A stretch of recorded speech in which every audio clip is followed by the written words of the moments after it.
Le peuple sénégalais est là, les Sénégalais meurent dans la mer, nee na Horizon sans frontières da ciy jàppale gars yi tey les Sénégalais meurent plus que l'année dernière. déggoo ko. waaw yaa ko dégg. da nga koo déglu gisoo ko ci ginnaaw Mimi Touré. dafa am des frontières dafa am ay frontières. les frontières yi jamono ji. d'accord alors Yahya est-ce que tey da ngay jàpp ne li fi xew lépp est-ce que mën nañ ci génne politique wala comme on dit souvent justice bi ba léegi moom boppam gi mu waroon moom boppam àggaguñ fa.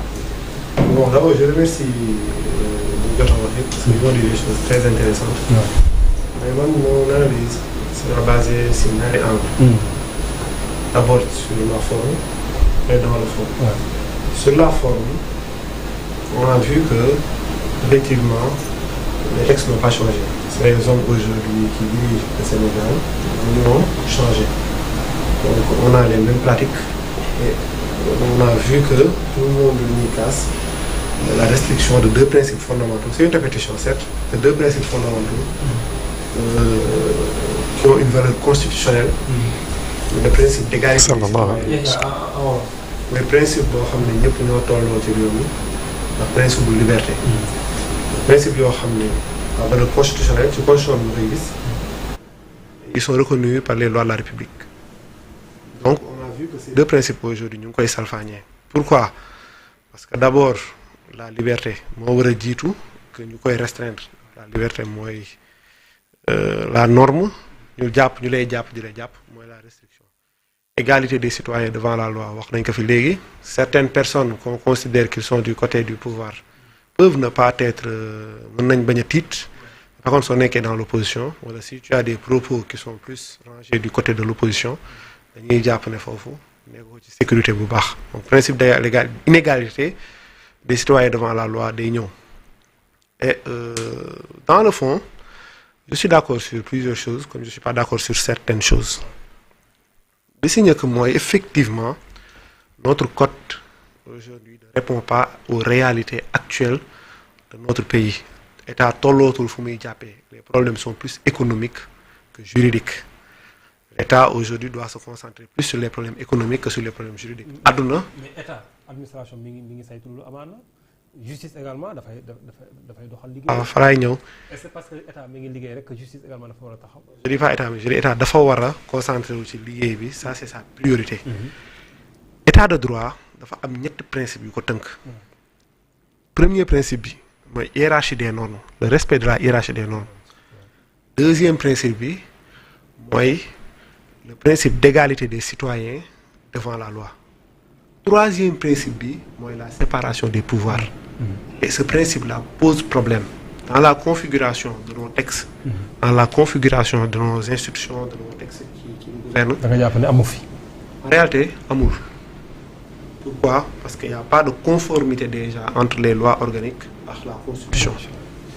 La Constitution prévoit la liberté des juges. Les lois organiques dévier ci principe boobu noonu. Dans le fond, on voit plusieurs articles 5, 6 du code de la loi organique relative au statut particulier, au statut particulier des magistrats, même la loi organique sur le Conseil supérieur de la magistrature.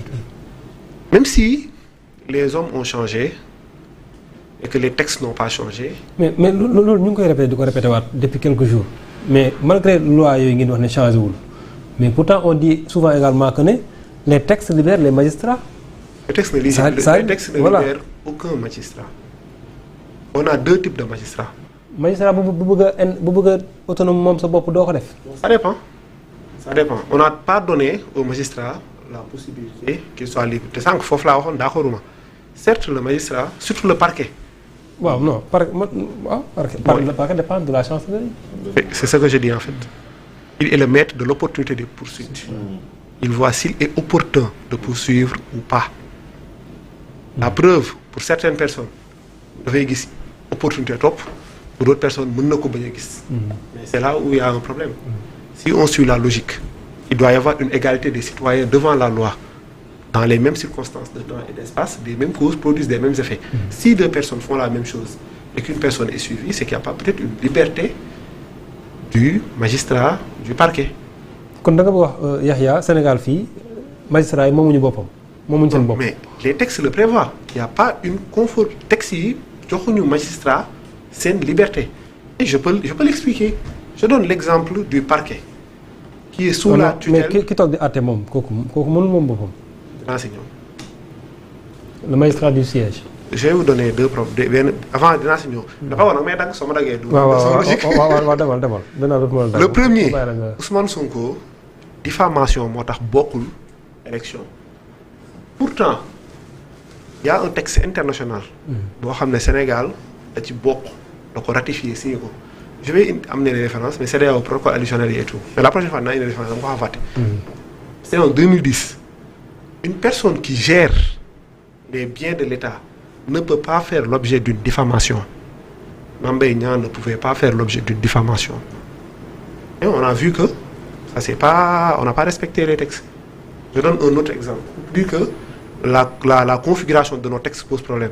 Sur l'affaire Mame Mbaye Niang, celui qui était magistrat de parquet en première instance est devenu magistrat de siège qui deuxième instance. En quoi est-ce une liberté? Celui qui devient koo xam ne mooy avocat wu. état bi avocat wu nguur bi avocat population. baaxum nga bëgg a wax suma non je me rappelle même plus du tout. mais kooku deuxième moo rek magistrat de siège. moo jógee parquet dem cour d'appel. donc je vais vous dire le problème. pour les magistrats de. je ne connais pas son nom. Amady Diouf waaw Amady. mais ça pose un réel problème sur la configuration de nos textes. Et pourquoi je dis qu'il n'y a pas le respect de la hiérarchie des normes, qui est un principe fondamental d'un état de droit.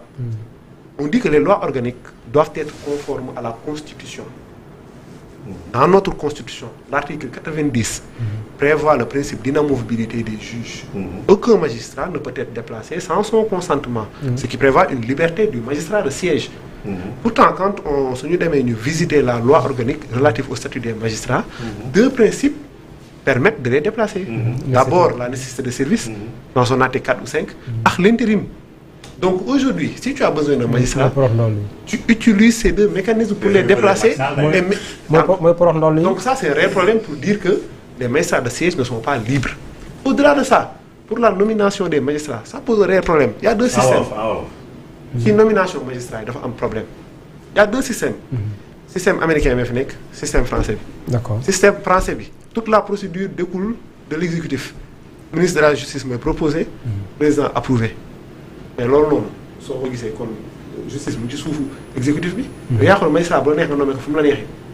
pour beneen problème bi. oui. soo jëlee le système américain. où il y a une séparation stricte des pouvoirs. C'est l'Assemblée, c'est le Parlement qui propose pour que le président puisse approuver. Et ça montre un détachement sur la chaîne de nomination. Donc ça, c'est un problème qui montre qu'aujourd'hui, la fabrication, l'harmonisation des textes pose un réel problème. Et pour corriger cela, il faudrait effectivement faire des réformes. Sauf que, je trouve que si nous introduisons, parce qu'il y a aussi un aspect politique dans ça, si nous introduisons des réformes, je trouve que parce que ça arrange ceux qui sont dans l'Assemblée nationale. C'est une partie aujourd'hui, nous sommes en opposition. Y compris une élection pour les juges. Pour effectivement. Parce que sinon, nous avons cette légitimité-là, le président pour assurer le bon fonctionnement de la justice. Donc il allait voter ça. Il allait voter ça. Nous n'avons pas un système, un organe. dañ doon maanaam comme on dit ñaari camp yi kat moom dañoo demoon ba relation yi heurté ba est-ce que boo fa yóbboon loi danañ ko wote quelle que soit la pertinence de la loi. Si je trouve que il y a cet aspect politique. relation yi agoon nañu foo xamante ne nii. non c'est pas une question de relation. non yooyu day def consensus. parce que ces lois ça les arrange le pouvoir. ça les arrange. tey majorité à l'Assemblée opposition la donc. à l'Assemblée bu ñu fa yóbbee la loi relative aux droits humains. cette loi a été votée. dafa jàll. jàllale nañ ko. mooy la commission à l'unanimité d'ailleurs. à l'unanimité soo jëlee par exemple loolu soo ko yóbbuwoon dinañ ko jàllale parce que ça les arrange. mais est-ce que ça arrange le pouvoir actuellement parce que doyen père bi toog sama rek. père Senghor waaw dafa am lu am solo lu mu wax. système dafa am doole nguur dafa neex soo si duggee. yow conservation du pouvoir da lay tenter. et je trouve que c'est trop tôt aujourd'hui de penser ci conservation du pouvoir ki bind séparation des pouvoirs Montesquieu. dafa ne soo regrouper trop de pouvoir teg ko ci loxo nit. cette personne est tentée d'en abuser. donc aujourd'hui peut-être on va dans cette phase-là. Mais pour Sénégal mën a avancer lii yëpp waroon nañ ko dépasser. Effectivement wax nañ ko fii c'est comme une roue qui tourne et ça pose un réel problème. D'accord c'est am na solo mais toujours on revient au texte ba léegi donc toujours on revient aux réformes mais Paldi lu ñu gis fan yi noo jàngatee yow la position de la société civile parce que nag dañ mës a nekk ay nu ma koy tuddee. ay avant-gardistes di lancer ay alertes par rapport est-ce que gis nga seen taxaw.